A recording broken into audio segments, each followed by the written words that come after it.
Hai teman-teman, pada hari ini kita akan belajar materi gerhana matahari dan gerhana bulan. Kalian sudah siap? Mari kita simak materi berikut ini.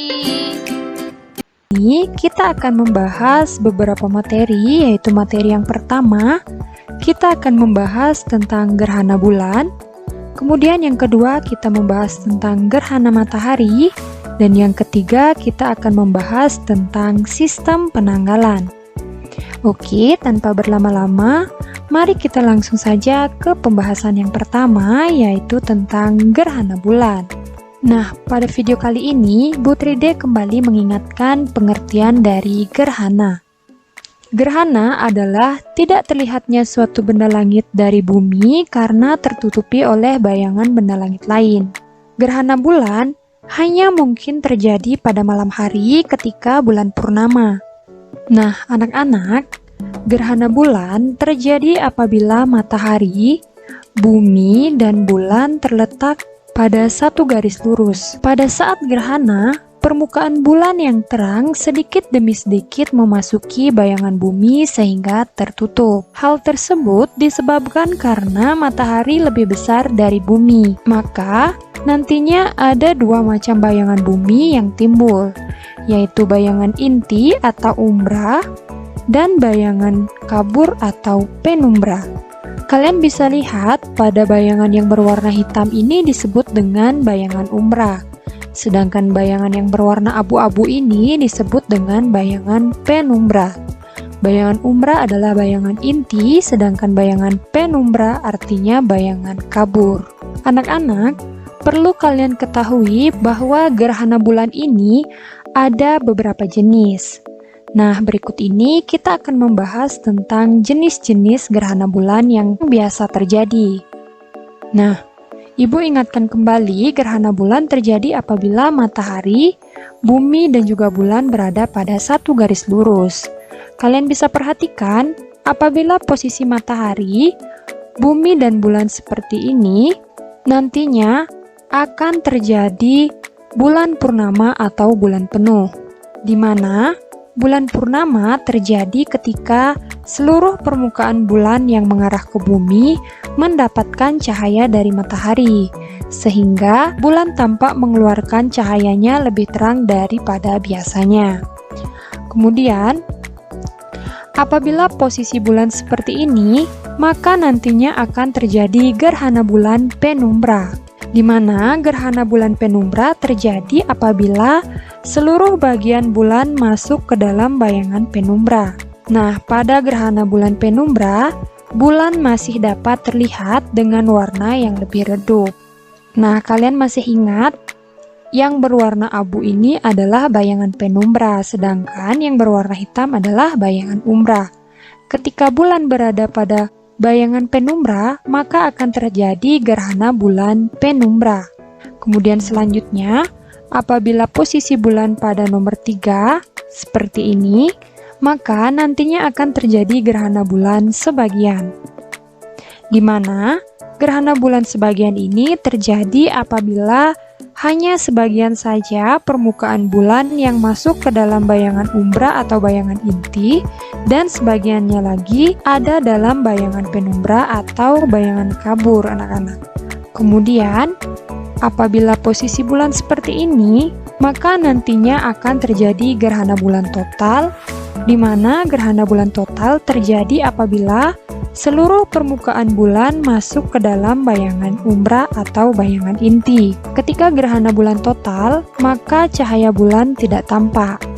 Nah, untuk lebih jelasnya, kalian bisa perhatikan gambar berikut ini, di mana apabila posisi bulan pada nomor 1, maka nantinya akan terjadi bulan penuh atau bulan purnama.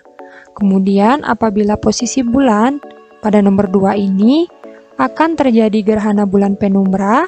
Kemudian apabila posisi bulan pada nomor 3 ini nantinya akan terjadi gerhana bulan sebagian, dan posisi bulan ketika pada nomor 4 akan terjadi gerhana bulan total. Nah, itulah 4 jenis gerhana bulan yang biasa terjadi. Kemudian materi selanjutnya yang akan kita bahas yaitu gerhana matahari. Gerhana matahari terjadi karena sinar matahari pada siang hari terhalang oleh bulan, sehingga untuk beberapa saat lamanya sinar matahari tertutup dan tidak tampak dari bumi. Gerhana matahari terjadi apabila matahari, bulan, dan juga bumi berada pada satu garis lurus, dan bayangan bulan akan mengenai bumi. Jadi jelas perbedaan antara gerhana matahari dan gerhana bulan ya anak-anak. Jika gerhana bulan, posisi matahari, bumi, dan bulan berada pada satu garis lurus, sedangkan pada gerhana matahari, yaitu posisi antara matahari, bulan, dan bumi berada pada satu garis lurus. Jadi perbedaannya adalah posisi antara bumi dan bulan. Anak-anak, perlu kalian ketahui bahwa gerhana matahari ini ada beberapa jenis. Nah, apa saja jenisnya? Mari kita bahas satu persatu. Jadi, jenis matahari ini ada 3 jenis anak-anak. Yang pertama, ada gerhana matahari total. Kemudian yang kedua ada gerhana matahari sebagian.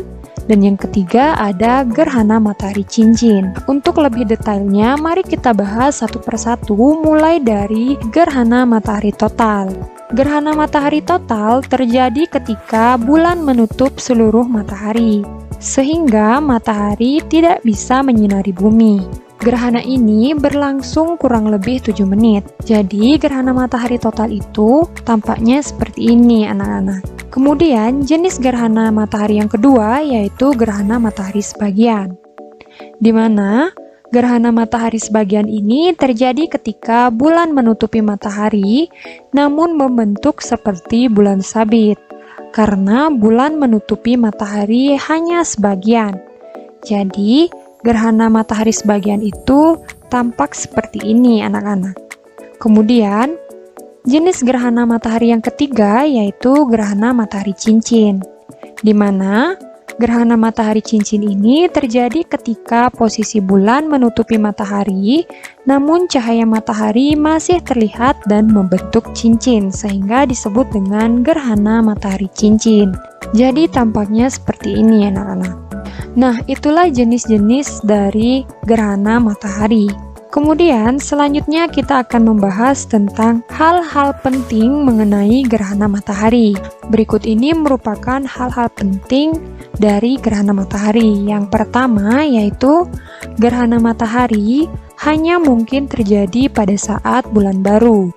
Kemudian yang kedua adalah bagian matahari yang tertutup lebih dulu adalah bagian sebelah kanan atau sebelah barat anak-anak. Kemudian yang ketiga, gerhana matahari total paling lama berlangsung kurang lebih 7 menit. Dan yang keempat, gerhana matahari hanya dialami oleh sebagian bumi dan terjadi di siang hari. Nah, itulah hal penting mengenai gerhana matahari. Kemudian, selanjutnya kita akan belajar tentang sistem penanggalan.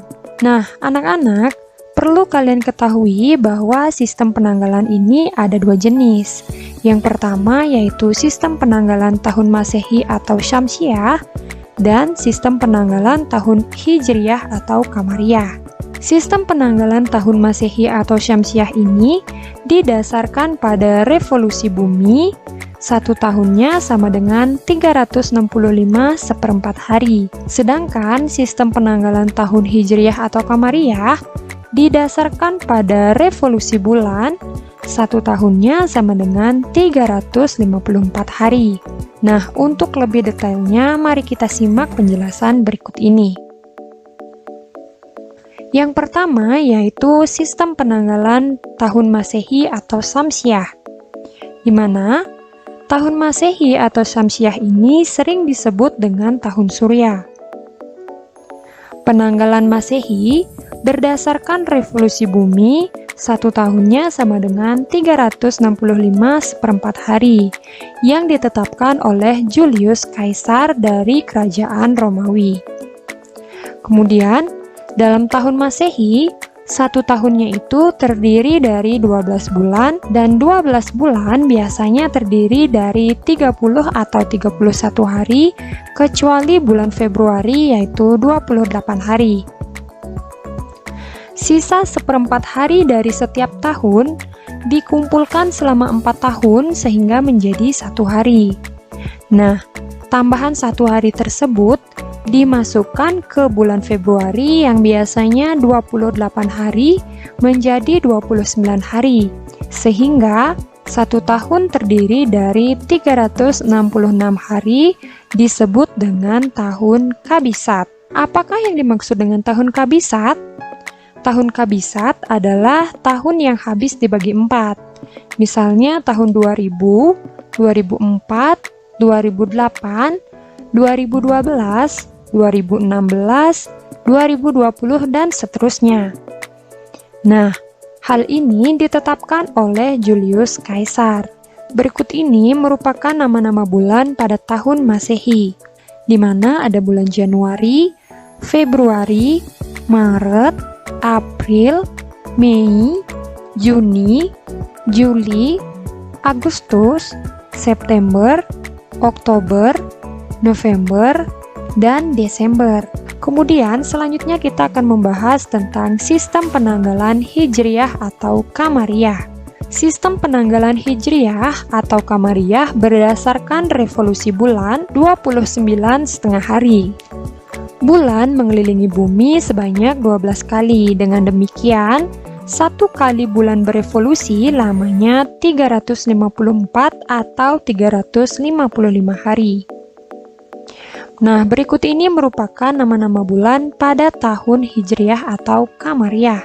Nah, yang pertama ada bulan Muharram, yang kedua ada Safar, yang ketiga ada Rabiul Awal, yang keempat ada Rabiul Akhir, kemudian yang kelima ada Jumadil Awal, kemudian yang keenam ada Jumadil Akhir, kemudian selanjutnya ada Rajab, kemudian ada Sya'ban, kemudian Ramadan, kemudian ada Syawal, kemudian ada Dzulqa'dah, dan yang terakhir ada Dzulhijjah. Nah, sistem penanggalan Hijriyah biasanya digunakan untuk memperingati hari besar agama Islam, seperti Idul Fitri yang dirayakan setiap tanggal 1 Syawal, dan Idul Adha diperingati setiap tanggal 10 Dzulhijjah. Sistem penanggalan Hijriyah dibuat pada masa pemerintahan Khalifah bin Khattab.